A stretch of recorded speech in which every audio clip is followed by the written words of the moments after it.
Hello, hello, hello. It's another Sunday video and I'm excited to show you what I've been doing. Many years ago, I seem to be on this theme lately about stepping back into the past, but I used to make a lot of bracelets, stretch bracelets, and I used to incorporate beautiful pieces into them, and they were wonderful. They had collectible beads and as I say, centerpieces, and the market got flooded with cheap Chinese bracelets, and I just walked away from what I was doing. Not that they were doing what I was, but I was just over it. So just recently, a client asked me to make her bracelets because she has an exceptionally small wrist. So I started doing these and I got so excited to be doing this again. So I've made a few and I wanted to share them with you. So that's what today's video is about. It's beautiful bracelets that are done incorporating wonderful pieces. So, and as you can see, I have a huge bracelet on here, which I didn't make, but it's horn and I love it and it's available. And I'll show you the rings because we're here right now. So this is the little kappa, Japanese kappa. He's all carved wood, he's beautiful. And this one is serpentine, which is a type of jade. So that's those. What have I got on my ears? Oh, vintage plastic that I've added silver to, and they're super lightweight and I love them and they go with everything. So now, Azuri, let's start at the top here. This one is vintage resin. It's not a bakelite, and I've got a couple of beads in. I love the dimension of this. Isn't that fabulous? It's so sculptural. So that's one. This one, oh my goodness. This has the lion with a coin. This was a Netsky, and this is Baltic amber, which is stunning in itself, but I wanted to add some more to it. Can you see this? Can you see the light moving through the amber there? Isn't that gorgeous? So this is very special. Now, these are on elastic, and I'm going to show you how to put them on shortly. So here I have a fun one, again incorporating something. It's a car, a little kiddie's car with some fun hand-painted wooden beads. It's just fun and funky. Here we have a beautiful glass bead from Java, and I have hand-scribed old Chinese bead. These I can't get anymore. Coral, jasper, a Tibetan prayer bead with a little Buddha on it, and some more coral. And I think that's really fabulous. And I love just the little bits of coral sticking out. This one is sponge coral, jasper, wood, glass from Java.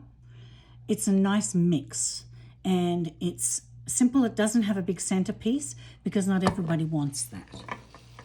Okay, now moving down here, I have this one, which was a piece actually that I had made years ago for myself and was just thrown in a bucket and needed redoing. It's a Netsky, which is a bird, which is just beautifully carved, and it hangs down. And I have walnut seed chips that are beautiful. They're polished and smooth, and they have this fabulous texture to feel. These are seeds, and I can't remember the name of them.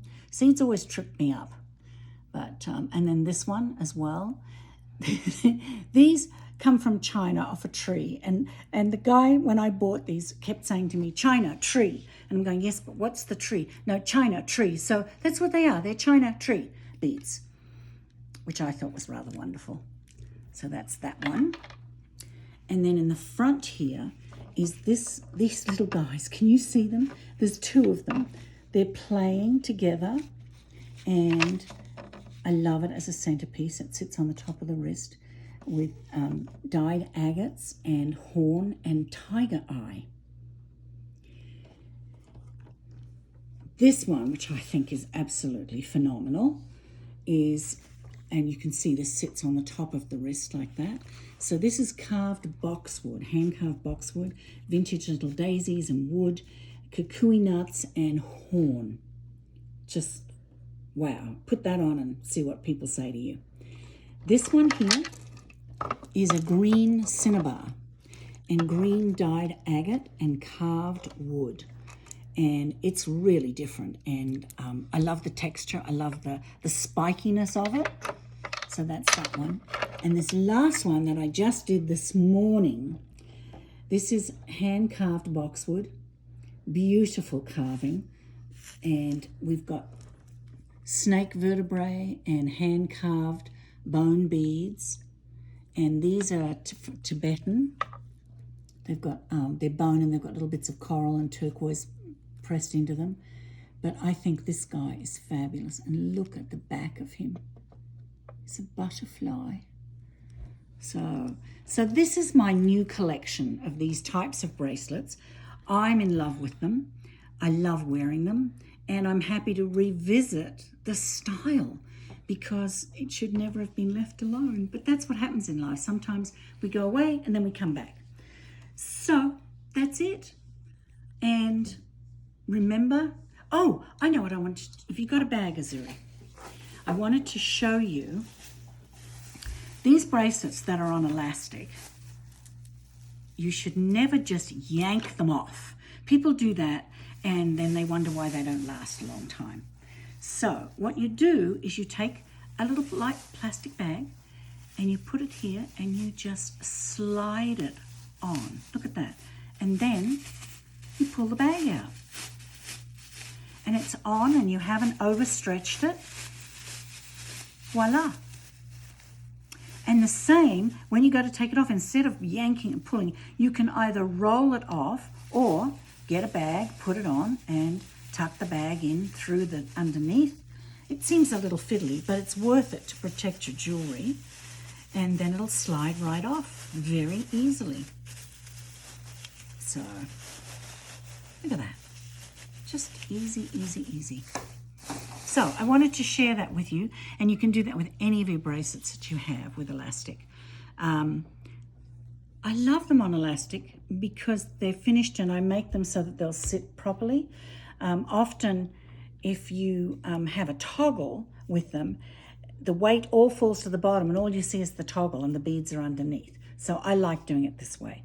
So, but that gives you an idea of how to wear them so safely, successfully, and to look after them. So contact me if you're interested in any of these, and I know you're going to love wearing some of these. So I'm excited. Have a great week. Check me out on Instagram, Facebook, and sallybass.com. Bye-bye.